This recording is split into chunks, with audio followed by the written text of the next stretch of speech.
magnificent natural beauty of the American national parks have gone many companies of the Civilian Conservation Corps to further projects which will guard this wealth of beauty against destruction by man and nature. It is not made work.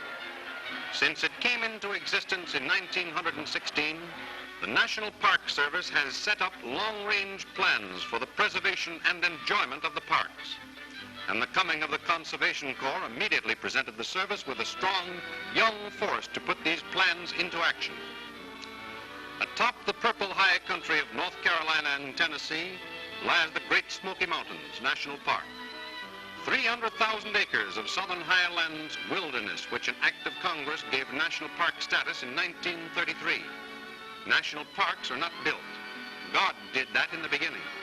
So work in them is directed at the preservation of their splendid features and the making of these features more comfortably accessible without disturbing natural conditions. Great Smoky, containing some of the highest peaks east of the Rockies and nearly 200 varieties of native flora, represents a typical American region which must not be destroyed. Fire, man's best servant and worst master, can sear a timbered area for generations to come. So despite the heavy rains in the southern mountains, every precaution is necessary. Fire towers, location finders, communication lines, and firefighting apparatus. Standard equipment in all national parks will be provided here. Emergency conservation work funds are speeding the task of making the Great Smokies recreationally useful to the public. It is important that the few essential roads do not mar the park. Here's one through famous Newfound Gap, one of the unique spots 5,045 feet above the sea.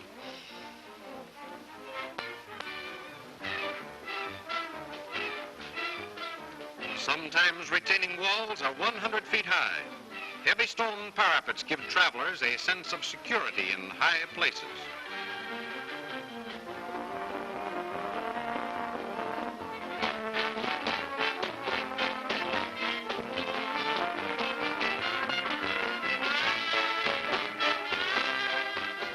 Heavy machinery up in the clouds.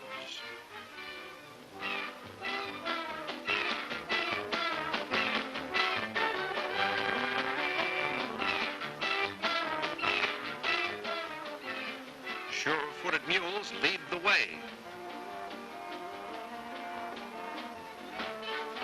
Then the motor squadron.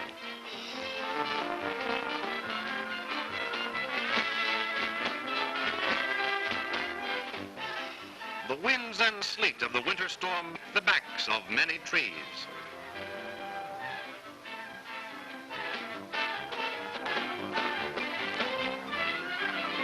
But those which fall are set up again in the form of bridges and guardrails.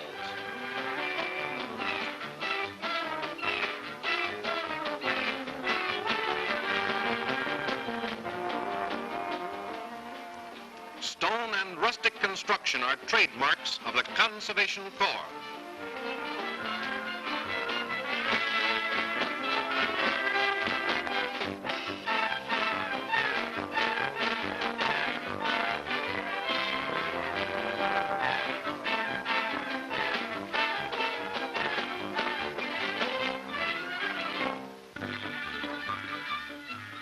For centuries, fallen trees across racing streams have been the footbridges of these Anglo-Saxon mountain folk.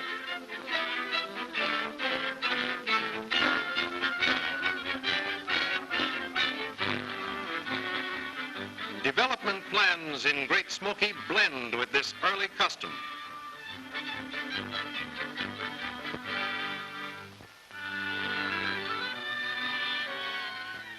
Nature trails are delightful features of nearly all national parks.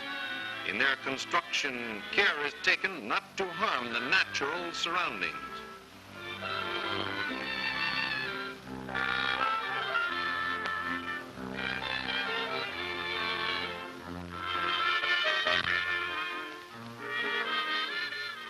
A variety of wildflowers abound in Great Smoky, and their protection is important.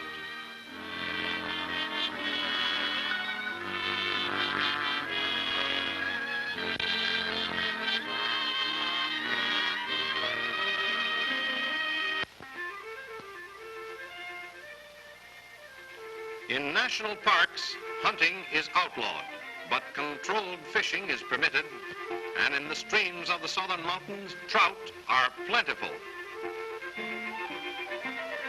Natural spawning beds are provided.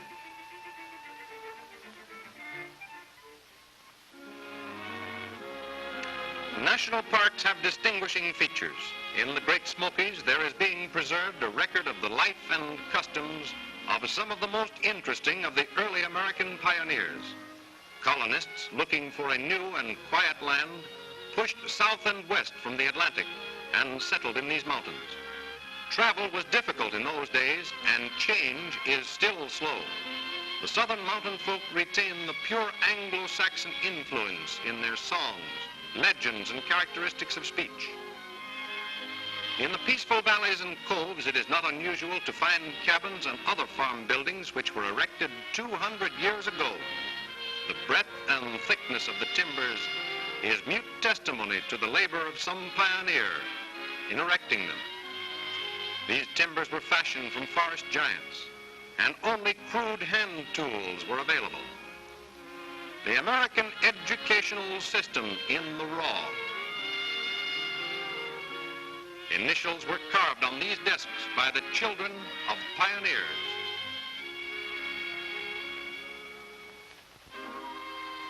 One of the proposed park museums, an exhibit of dramatic interest, will be this old rifle, known throughout the area as the Charlie gun. This was Cherokee Indian country. In one encounter between the Indians and advancing white settlers, according to the still prevailing legend, Charlie, an heroic Cherokee, surrendered on the promise that his haunted and harassed tribesmen would be saved from death. According to the story, he arranged for one of his companions to shoot him from ambush after his surrender, saving him from the imprisonment he had elected to endure. This is the gun which was used.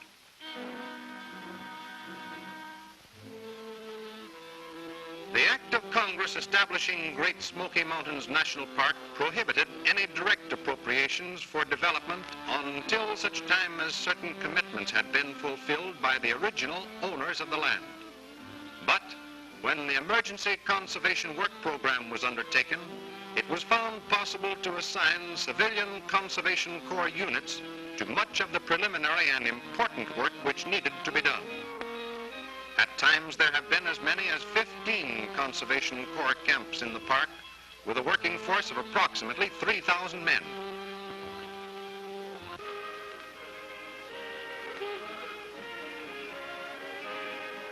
These burlesque signs, which enrollees near Elkmont, Tennessee, chose to affix to their camp buildings, illustrate an interesting and serious phase of the Civilian Conservation Corps movement. Here are boys who are struggling in the congested areas of the large cities, most of them from New York and New Jersey.